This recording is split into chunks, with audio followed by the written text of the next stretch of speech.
listening to Your Secret is Safe with Me, non-judgmental talk about infidelity with Dr. Marie Murphy. If you're looking for new perspectives on complicated relationship issues, you've come to the right place. Days go by, they're crawling by. Hi everyone, I'm Dr. Marie Murphy and I'm a non-judgmental infidelity coach. If you are cheating on your partner or having an affair or engaging in anything you think counts as infidelity, I can help you deal with your feelings, clarify what you want, and make decisions about what you're going to do. No shame, no blame, no judgments. Sadly, so much of the so-called advice that's out there for people who are cheating is little more than thinly veiled judgment, but that is not what I provide. I give you guidance and support that respects the fullness of your humanity and the complexity of your situation, no matter what you're doing. There are two ways you can have me as your coach. You can enroll in my online course, You're Not the Only One, or we can work together one-on-one via Zoom. To get started with either of these options, go to my website, mariemurphyphd.com. Okay, people, this episode is going to build off of the last two episodes in which I've been talking about how you might set the stage for having better sex with someone who you haven't had great sex with in a while or haven't had sex with at all in a while. And the example that I'm going to continue working from is that you are in a committed relationship and you've been engaging in some sort of infidelity, and your infidelity sex has been pretty awesome, but what you want is to try to have better sex with your committed partner. In this episode, I'm going to assume that you've already considered the things I urged you to consider in the previous two episodes and done all of the things that I've urged you to do in the previous two episodes, and I'm going to assume that these things have been going well. Meaning you are clear in your motivations for wanting to have better sex with your committed partner. You've been able to generate feelings of desire for them. You've consistently practiced being present with them and engaged with them and curious about them, and it's been going well. You feel good about the efforts you're making, and you feel good about intentionally enjoying your committed partner. Now, there is, of course, the possibility that you've done all of the things I encouraged you to do, and it has not gone well. If that's the case, it may be time for you to reassess your efforts or reassess your goals. It may not be a good idea for you to forge ahead and try the things I'm going to talk about today. But assuming you've been setting the groundwork to have better sex with your partner and you think things are going in the right direction, it's time to approach the actual matter of sex. I told you I was finally going to talk about actually having sex in this episode, and I am. To that effect, the next thing I want you to do is see if you can step into your partner's shoes and imagine what they are thinking about you these days. I want you to try to imagine what their current perspectives on you look like. Now, this is tricky business for a number of reasons. For one thing, we can never know for sure what another person is thinking, although we unfortunately tend to assume otherwise. Not only that, we often become so sure that we know what our partner is thinking that we let our assumptions about them and what they're thinking calcify into immutable truth. And this can cause us a whole lot of trouble. When I talk to people about this, they often say, "But I do know what my partner is thinking. I know them really well. I've known them really well for a long time." And here's the thing. I understand that you've spent a lot of time with them and observed their behavior for a long time. And you may indeed have a very accurate read on them, at least to an extent. But even if this is true for you, I also want you to consider that some of what you think you know about your partner may not be as true as you think it is. Some of what you think you know about them may have more to do with your assumptions about them or the stories you tell yourself about them than about their experience of who they are.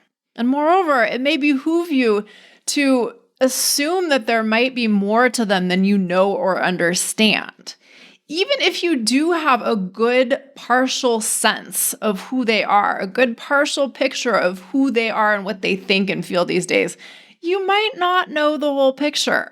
There might be some important things that you don't see or know or understand. So when I ask you to imagine what your partner is thinking about these days, I want you to think about what might be going on with them without relying on long-held beliefs.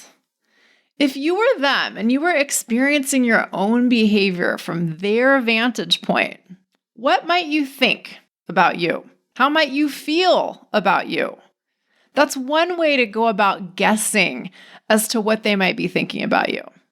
Another way is to assess their current behavior towards you. Are they engaged? Withdrawn? Assuming you've been more present with them lately, how have they responded? The point of doing this is to try to read the room as best as you can. Treat your guesses about what your partner is thinking about you as just that, guesses, but also recognize that usually all we can do is operate from our best guesses, right? So, with your best guesses about what your partner is thinking about you and feeling about you in mind, I want you to plan to have a conversation with them about sex. And here are 3 important points this conversation probably needs to include. First and foremost, you want to find out how interested they are in having sex with you. I know this may sound like a terribly unsexy thing to talk about, but I want you to consider that you can make this conversation very sexy indeed.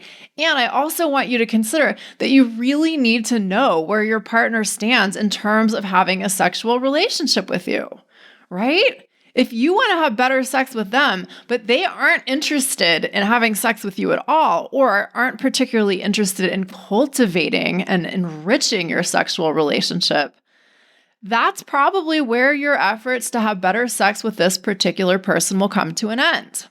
Now, of course, there's the question of how you actually elicit this information from them. How do you ask them if they're interested in having sex with you? How do you find out if they're interested in reinvigorating your sex life? You may be able to come up with an excellent or totally adequate way of doing this on your own. But if you want my help, let's work together one-on-one and I will coach you through all of the specifics of what you want to say to and ask of your specific partner. To get started working with me one-on-one, go to my website, mariemurphyphd.com, and schedule an introductory coaching session.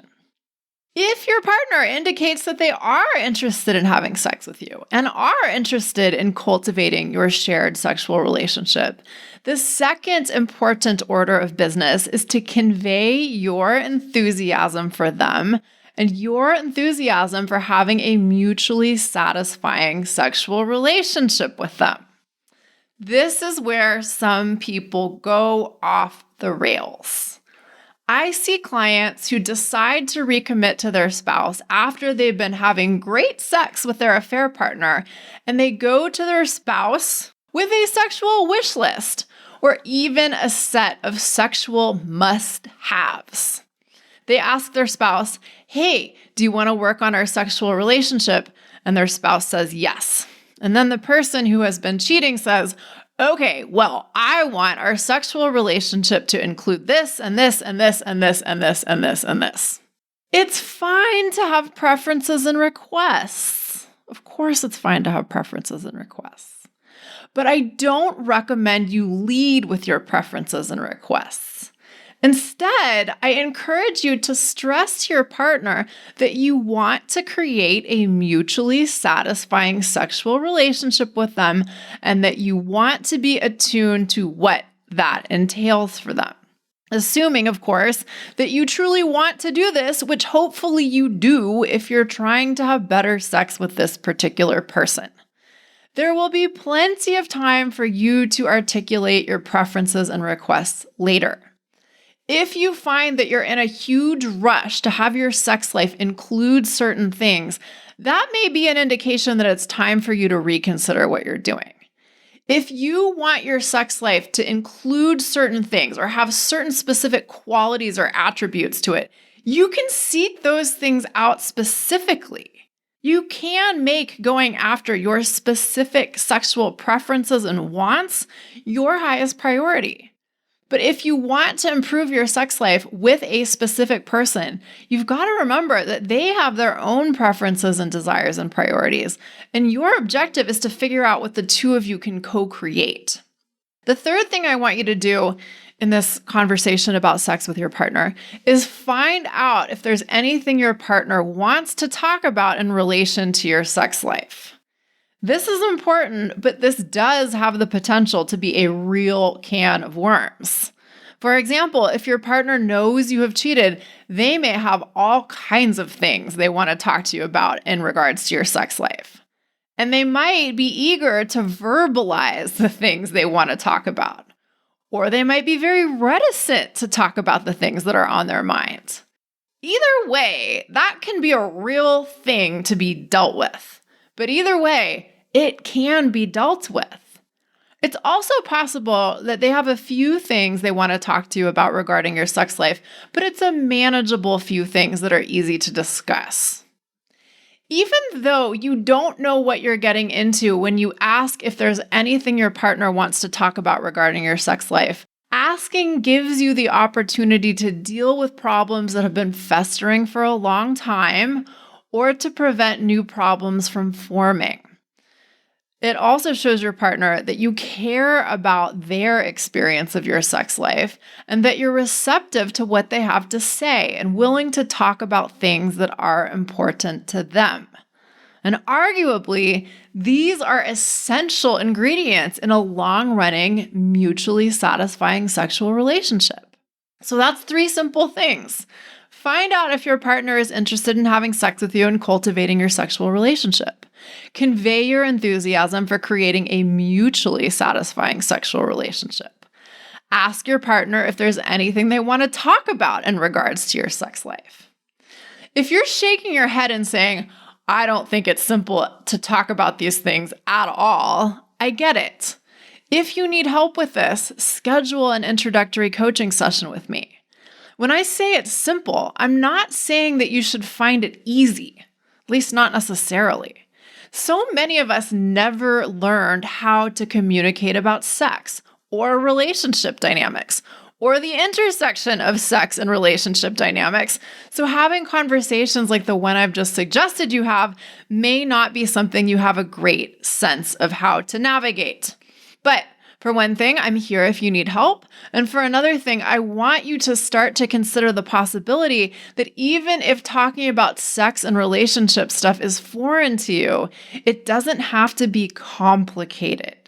You can just start doing it as best as you can. Sometimes people say to me, well, do I really have to talk to my partner so much about sex? Can't we just start having sex again and kind of figure it out as we go along? My answer to that question is maybe. I am sure that in this great big world of ours, plenty of people do exactly that. And I would not be at all surprised if it works out pretty well for some people or well enough for some people. But what I see over and over is that explicit communication is so often really helpful, really important, and sometimes it's essential.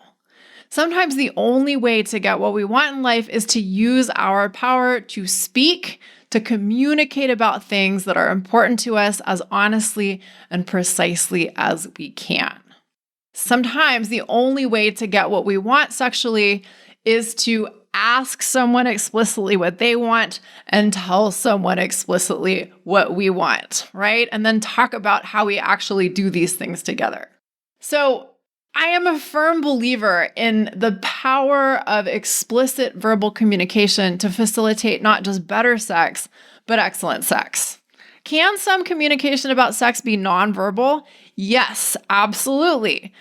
But I see so many people who have very understandably, but also very tragically, gotten the idea that great sex should just happen without any talk, without any verbal communication of any kind. And on a closely related note, I've heard a lot of people say that if you have to talk about the actual mechanics of sex, the bodily movements that facilitate sexual pleasure, that something must be wrong. I couldn't disagree more. Although amazing sex sometimes seems to happen effortlessly or without much communication, that does not mean that sex should be effortless or effortlessly great. And it doesn't mean that great sex is possible only if it's effortless. And if you expect to have a long-term, mutually satisfying sexual relationship with someone, well, good verbal communication is probably going to be pretty important. Remember, by the way, obviously, if you're deaf, verbal communication isn't the same thing as what it is if you're hearing and you speak, right? I'm talking about using words to convey what you're talking about. And some of us sign our words and some of us speak our words. And frankly, even if you do speak a lot of your words, you could put your words into writing or come up with some sort of a sign language to communicate about how you want to experience sex with your partner. All of this is fine and good. It's important to point this out because people really do find different ways of communicating. But the point that I'm trying to drive home here is that you probably do have to communicate and communicate pretty explicitly about some things. Okay? So remember, as I talked about in the first of these 3 episodes about how to have better sex, sex may be omnipresent, but it's also something that is understood and experienced in a vast range of different ways. Your partner's understandings of what sex is or could be may be very different from yours. Their relationship with giving and receiving sexual pleasure may be very different from yours. I could go on and on about the ways in which people can potentially bring very different orientations to sex to a relationship. But the general point here is your partner may have a very different orientation to sex than you do. And even if you've known them for years or decades, it's possible that you've never talked all that much about your understandings of sex or your orientations to sex or your sexual likes and dislikes. It's possible that you muddled along as best as you could without talking about the myriad things about sex in general and your sexual relationship more specifically that you theoretically could or could have talked about. So as you move forward, I want you to consider that you are encountering your partner as a sexual being anew. I want you to think and act as if you have much to learn about them as a sexual being. I want you to assume that you may not know as much about their orientation to or relationship with sex as you think you do, and I want you to be curious about learning more. I want you to assume that you might not know as much about their likes and dislikes as you think you do, and I want you to be curious about learning more. If you've heard of the concept of beginner's mind, this is the time to put it into use. Adopt a beginner's mind about your partner and about your sexual relationship with them. Now, none of this means that you have to sit down and interview them or interrogate them about sex and what they want and what they don't want, unless you both like that sort of thing. For some people, being peppered with questions like, "What do you want to do sexually?" seems really abrupt and kind of threatening, or very threatening. But for some people, asking that question or a question like it, even without much preamble, could work out great. So going back to what I said earlier, your job at this point is to read the room. Where is your partner at, and where can you go from there? If the goal is to try to have better sex with your partner, what are the next few small steps you can take in that direction with your partner? My general recommendation at this point is for you to start creating dedicated time and space for you and your partner to be able to connect with each other in a sexual or sensual way. You may want this to happen spontaneously and without planning, but that might be pretty close to impossible. Maybe you both have demanding jobs. Maybe you both travel for work. Maybe one of you goes to bed late and gets up late, and the other one is on the opposite schedule. Maybe you have small kids who need to be supervised. Maybe one or both of you have health issues that add a few layers of effort to engaging in sexual activity. Whatever your logistical hurdles look like, find a way to deal with them. Find a way to create dedicated time and space for sensual connection with your partner. If you think you cannot find a way to create dedicated time and space for this, I want you to consider the possibility that you're giving up too soon or making excuses. If it's important for you to have better sex with your partner, find a way to create the time and space in which that can happen. I understand that this may take some effort on your part, but is there a problem with that? Then I want you to take the lead for making use of this time you've created to spend with your partner in a way that steers you in the direction of having better sex. If you're currently having sex with them and it's going pretty well, maybe your next step is to be more present with and attentive to them when you have sex.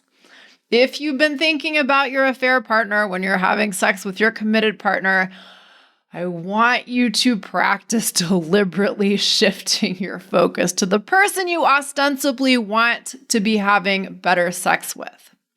Maybe your next step is to ask them more questions or start asking them questions in the first place.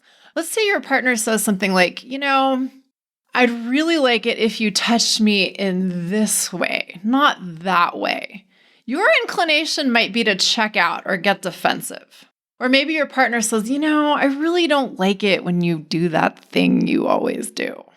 You might kind of get angry if they say something like that. And that's not unreasonable. But if you stay with that, if you stay with feeling angry or checked out or defensive, and that's where everything stops, well, you're not going to get very far. It's possible that you've become very confident in your sexual prowess or sexual technique. And maybe you felt that way for a long time, but you've never been all that attuned to this partner's experience of your ministrations. I want to suggest that the sexual technique that trumps all others is being interested in your partner's experience and willing to adjust what you're doing based on their feedback. I get people who say things to me like, just for example, everyone else I've ever been with thought I gave the best blowjobs ever, or something along those lines. Maybe it's a different thing. But that doesn't matter for the purposes of trying to have better sex with the specific person you're trying to have better sex with.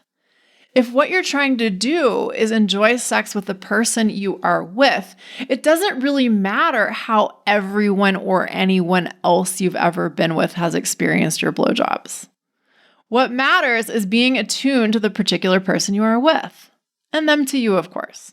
So if you are currently having sex, practice being more attuned to and curious about your partner's experience of sex. For some people, that's such a critical first step that I'm just going to leave that here for today. If you're already doing that well, and you know this because your partner has told you so, by all means, you can go beyond that. But do not try to pass go. Do not try to collect $200 if you aren't sure that this is going great. And if you and your partner aren't currently having sex, I want you to focus on connecting with them in a way that could get you closer to having sex. When is the last time you and your partner sat down close enough together so that you're touching and talked for a while, being really focused on each other without any distractions? Doing that could be your next step.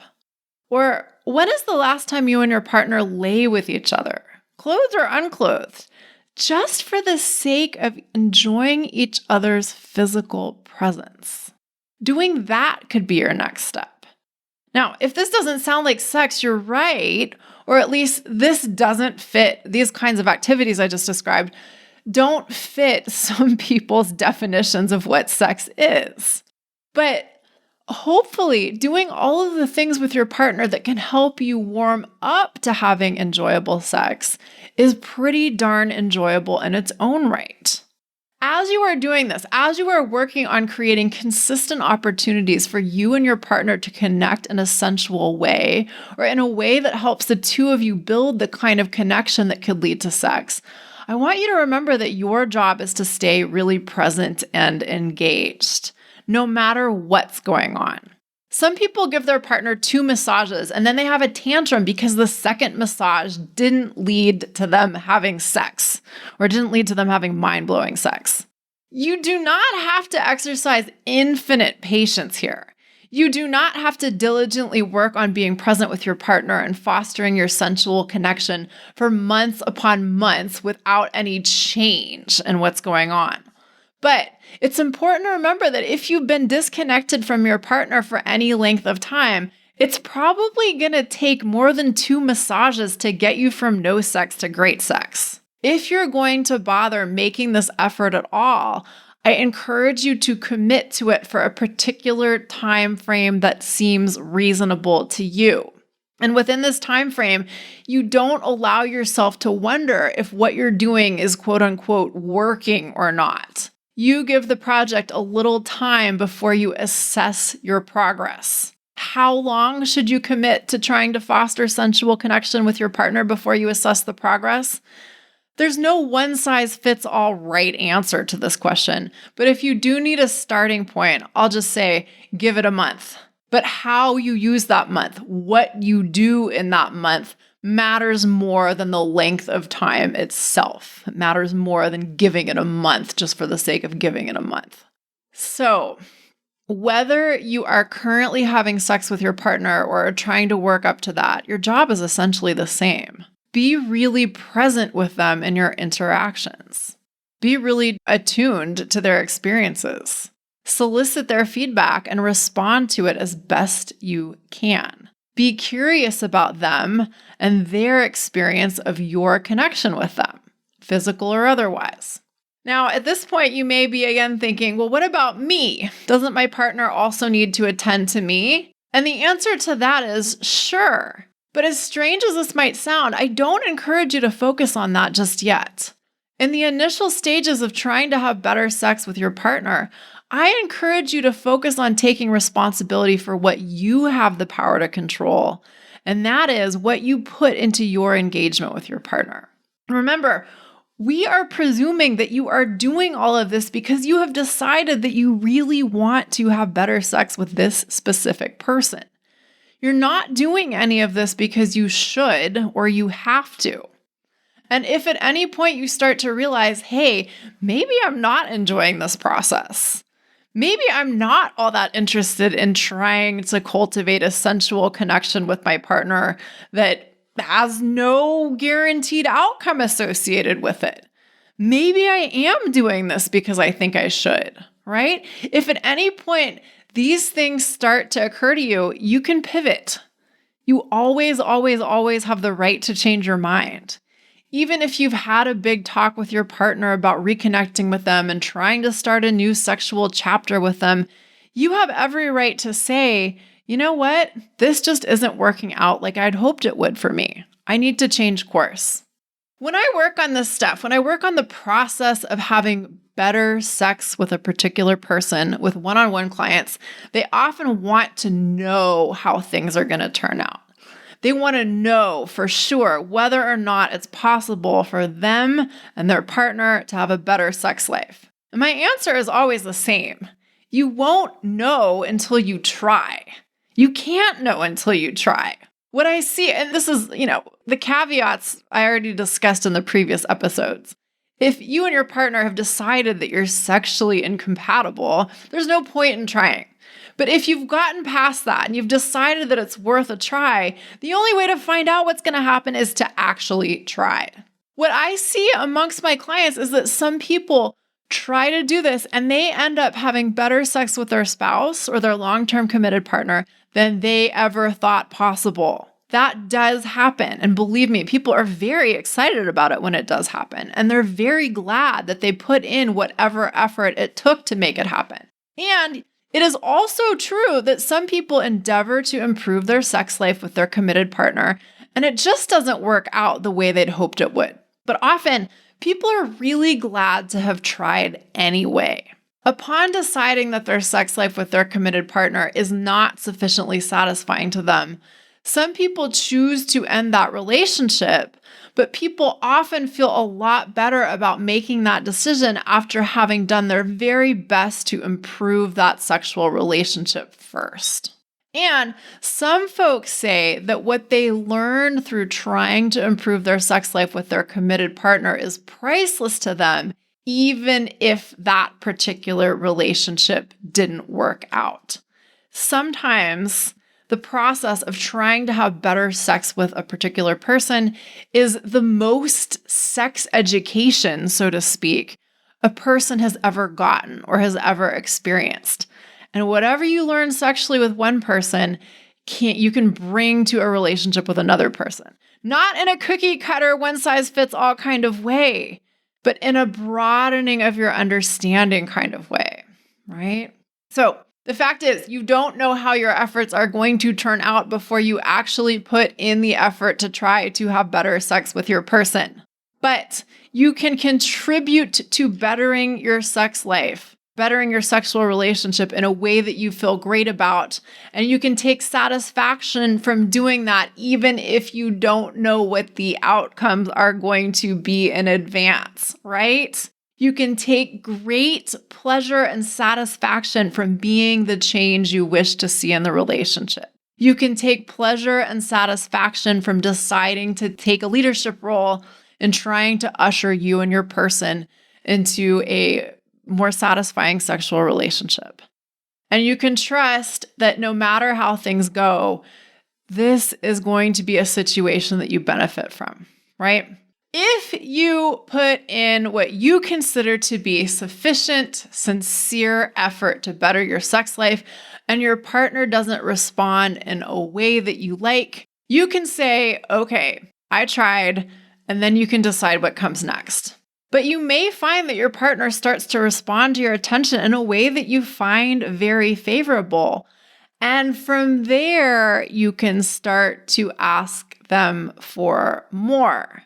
Once you've established a good beginning or restart in your sensual sexual connection with your partner, you can start to share more about your desires and preferences and requests and explore those things together to the extent that you both want to.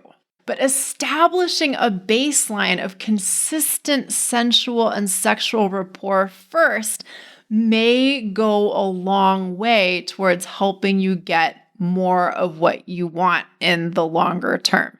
And with a strong foundation of sexual rapport, which includes the things that I've talked about in this episode and the previous two, exploring the specifics of particular sexual acts or techniques or expressions of sex gets a whole lot easier.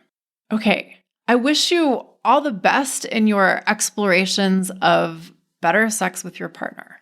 And if you want my help exploring better sex with your partner, let's talk. I would be more than happy to help you attend to the specifics of your unique situation.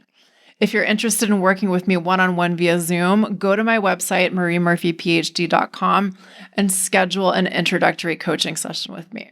On the other hand, if you've just found my work, if you're new to my radically compassionate, non-judgmental take on infidelity, and you need my best general guidance on how to deal with your infidelity situation in a way that's truly right for you, I invite you to enroll in my online course. You're not the only one. I have packed all of my most powerful teachings and assignments into this course, and I will guide you through the process of dealing with your infidelity situation in a way that you feel great about. And of course, you can enroll in that on my website too, mariemurphyphd.com. Thank you all so much for listening. Have a great couple of weeks. Until next time, bye for now. Thanks for listening to Your Secret is Safe with Me with Dr. Marie Murphy. Make sure to click subscribe to get updates on our latest episodes.